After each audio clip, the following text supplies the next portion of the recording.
Okay, Assalamualaikum warahmatullahi wabarakatuh. Jumpa lagi kita dalam channel Saka Saham. Agak lama juga abang tak buat kita punya FBM KLCI Direction. Sebenarnya ni baru orang buang. Abang kutip dia, ni yang terbaru lah. Nama dia follower. Sebab dia asyik mengikut je kerjanya. Nama dia follower. Okay, say hello bro. Okay, mengacau abang nak buat video mengacau abang. Aduh ya abang. Okay, hari ni kita nak cerita sikit pasal kita punya abang betulkan dulu punya ni ya. Kita punya FBM KLCI lah, direction dia. Last abang buat rasanya last 2 week kot. Kita punya direction Bursa Malaysia ni ke mana arah dia. Hari ni insya-Allah alhamdulillah ada sikit masa untuk kita tengok direction seterusnya FBM KLCI ni ke mana arah dia. Okey, last Friday Jumaat lepas dia close dekat 1596. Okey, last week dia ada high dekat somewhere around abang tengok last week abang rasa dia paling high pun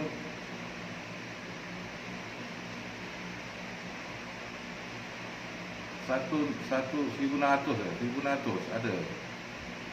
Lebih kurang 1,599 lah. So sekarang indeks kita pada paras 1,596. Kalau kita lihat daripada kita punya indeks untuk midterm,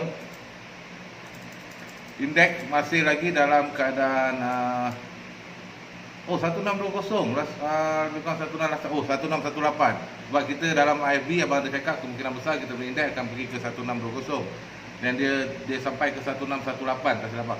Okey, kalau kita tengok dalam midterm, indeks masih dalam keadaan bullish. Momentum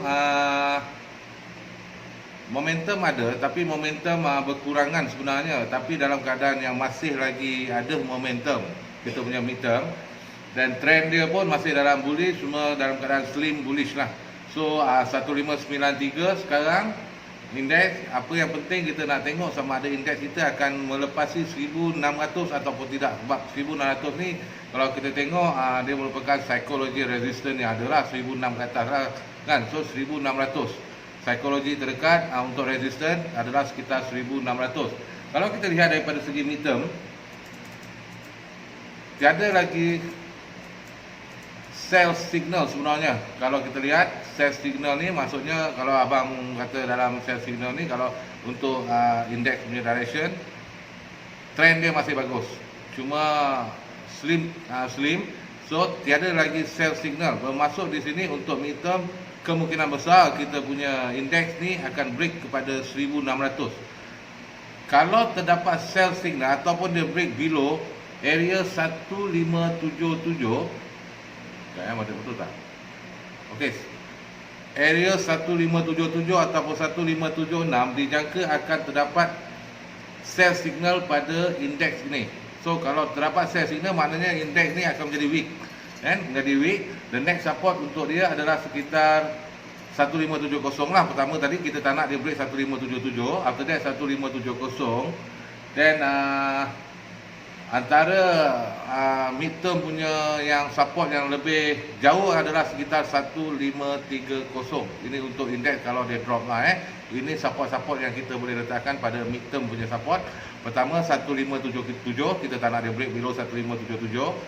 Dan 1570, dan seterusnya support yang agak panjang 1530. Bermaksud di sini kalau indeks selagi di atas 1530, abang rasa indeks kita masih okey lagi. So kalau untuk short term pula, kita boleh lihat untuk short term okey, support terdekat adalah sekitar 1590. Itu adalah support terdekat. Sekarang ni 1596. 1596 gitu indeks. 1593 tadi. 1596. Tak maaf 1596. Support terdekat adalah 1590. Kemudian 1584. Ini untuk short term punya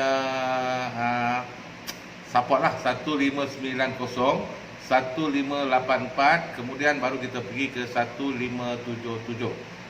Kalau melihat daripada segi short term, sebenarnya indeks kita ada percubaan untuk menjadi bullish dalam peringkat short term lah, sebab dia masih lagi dalam keadaan bearish. Dan dalam minggu lepas kita dapat lihat bagaimana kita punya indeks mendapat sokongan daripada institutional, dan indeks kita terus walaupun ada drop sampai sekitar 1562, lepas tu dia terus naik balik, dan keadaan ni menunjukkan bahawa ada sokongan untuk kita punya KLCI punya indeks lah. So kalau kita lihat dia masih dalam keadaan bearish dan percubaan untuk menjadi bullish. Okey, seandainya dia boleh melepasi 1600, resistance psikologi yang sangat kuat di sini, abang jangkakan indeks kita akan ke arah 1608, 1620, dan kemungkinan besar akan pergi ke 1645.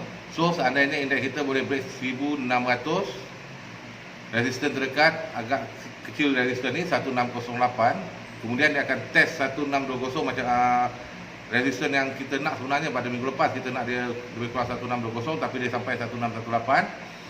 So kalau dia boleh bermain di atas 1620, indeks kita kemungkinan besar akan menghala ke 1645. Ini adalah merupakan indeks direction untuk minggu depan dan minggu seterusnya lah, selagi berada dalam keadaan 1570. Berapa tadi? 1570 ke 15, jap 1530. Itu last untuk midterm support. Selagi dia berada di atas paras 1530, insya-Allah indeks kita masih lagi dalam keadaan uptrend, dan turun naik biasa. Cuma kita tak nak dia break below 1530. Okey, abang pun lupa sebab dah lama kita tak buat channel di channel. Kita buat video di YouTube Saka Saham ni. Sebab abang ada buat live, sebenarnya agak busy juga dalam lately ni, 2 minggu ni agak busy sikit. Cuma kita, pada yang belum subscribe lah, please teruskan subscribe, wawarkan kita punya channel ni. Kalau boleh kita share dan like, kalau boleh komen, sebab viewer punya komen sangat membantu abang untuk membuat video-video yang lain. So itu antara yang kita nak cerita pasal direction, kita punya index direction. InsyaAllah kita jumpa lepas ni pada video yang lain pula. Okey, Assalamualaikum.